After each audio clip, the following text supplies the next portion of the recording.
Hey, and welcome on to NBA Recap. It's Friday, July 16th, and today we're going to be taking a look at the upcoming Tokyo Olympics men's basketball tournament. Which countries and which NBA players will be competing, and how does the tournament actually work? We'll take a look at all of that, but first, if you want to follow the show on social, we are at NBA Recap Pod, or you can just search YouTube or smart speakers for NBA Recap Podcast. If you enjoy the show, consider subscribing or leaving a review. It really helps get the word out.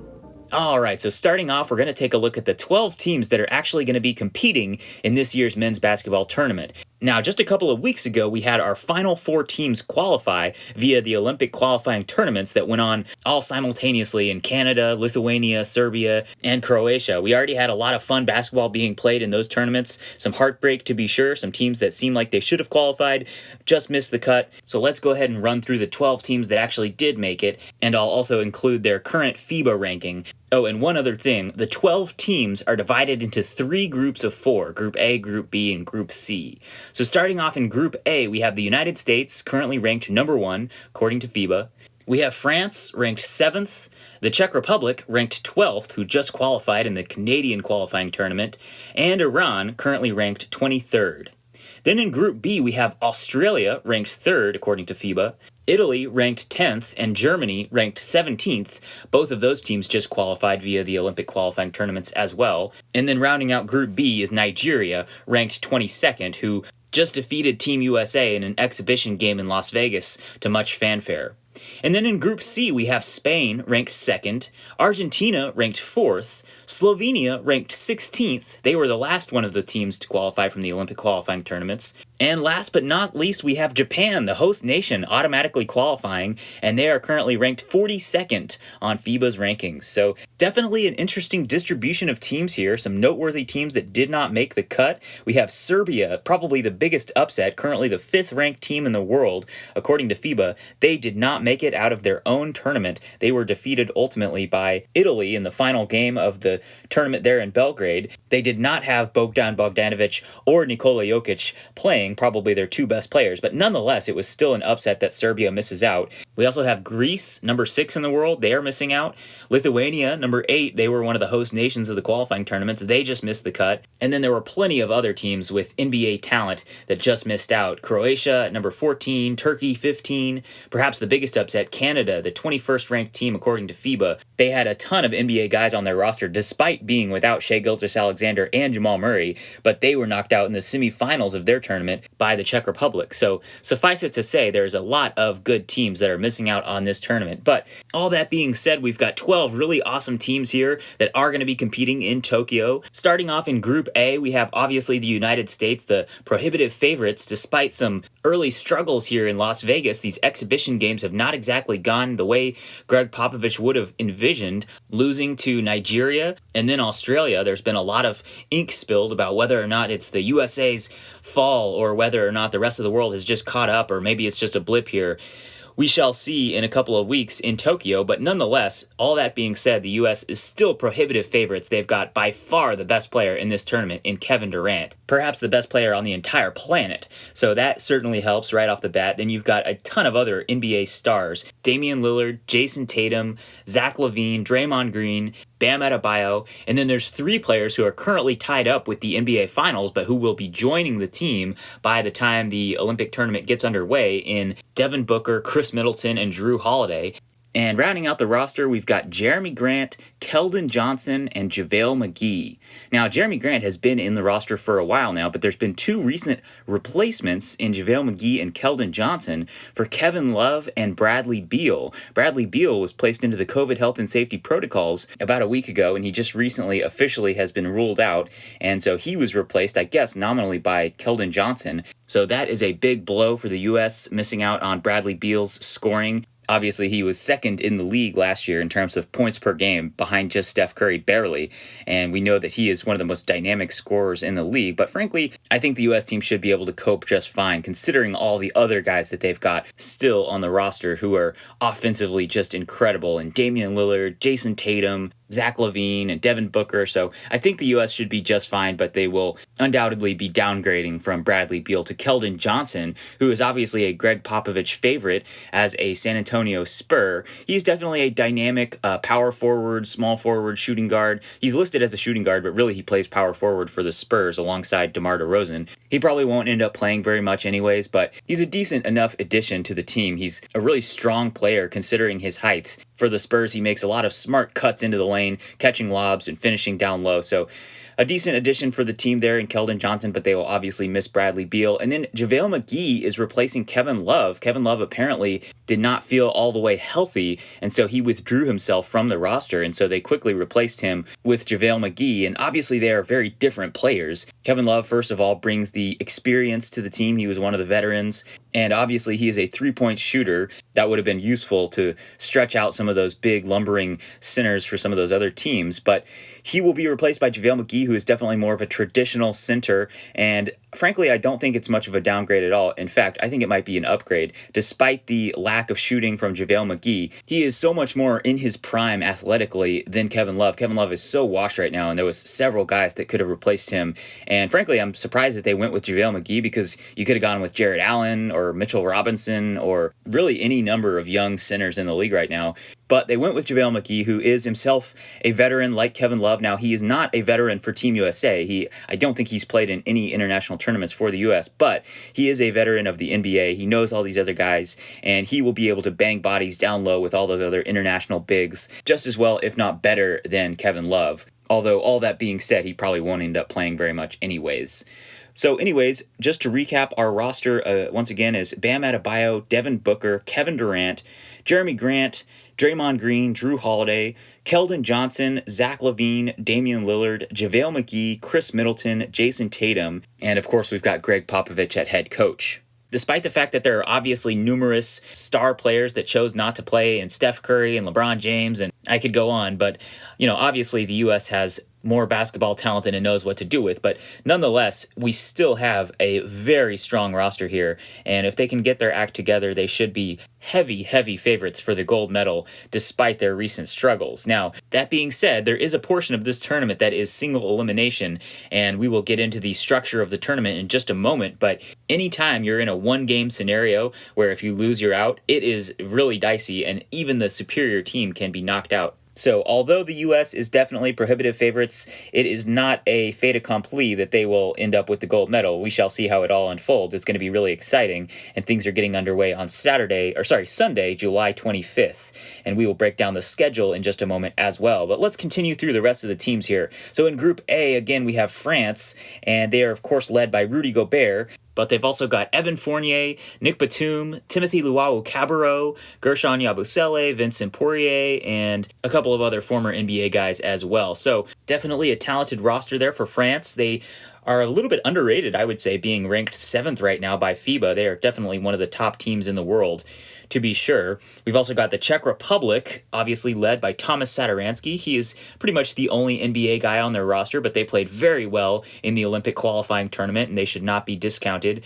And then finally, you've got Iran rounding out Group A. And as I said, they are currently ranked 23rd by FIBA. But interestingly, they are the only team in this whole tournament that does not have a single NBA guy on the roster. They are led by Behnam Yakhchali. He can really light it up scoring the basketball. And they've got several other veteran guys who have been playing professionally in various leagues throughout the world. But that being said, Iran would definitely have to be considered one of the weakest teams here in the entire tournament. But none of these teams can be counted out completely, because as we've seen with the U.S. in these exhibition games, even the big dogs can be taken down in this day and age.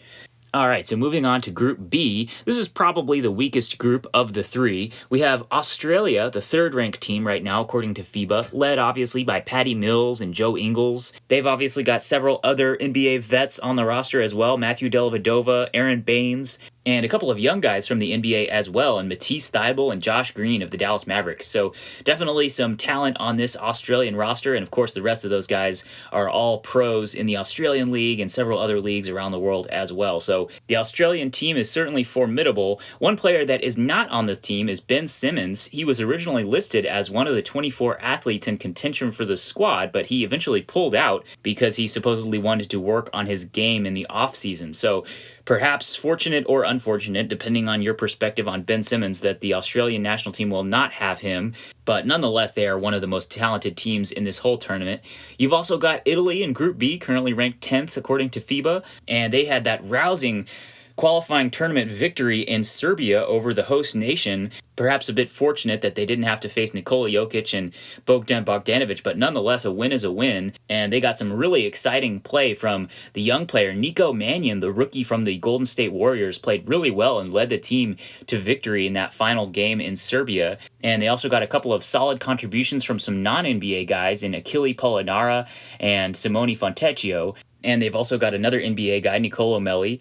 And the big one is Danilo Gallinari. He did not play in their Olympic qualifying tournament in Serbia because he was playing in the Eastern Conference Finals, but he did make himself eligible to play, and he will certainly be there in Tokyo. So the Italian squad, led by Danilo Gallinari, is certainly going to be a formidable team. Next up, we've got Germany, currently ranked 17th in the world by FIBA, and that frankly seems about right. They've got a couple of NBA guys, not a ton. You've got Mo Wagner and Isaac Bonga. They are the only two NBA guys on the roster, but they've got plenty of other really talented professional guys playing in the EuroLeague and others. You've got Johannes Voigtman. He plays for CSKA Moscow. You've got Yoshiko Saibu, who plays for Reims in the French league. So there's definitely some talented guys on this roster. But of note is the players who are not on the roster for the German national team, namely perhaps the three best players from Germany in the NBA right now, Daniel Theis, Dennis Schroeder, and Maxi Kleber. All three of those guys are not playing for Germany this year.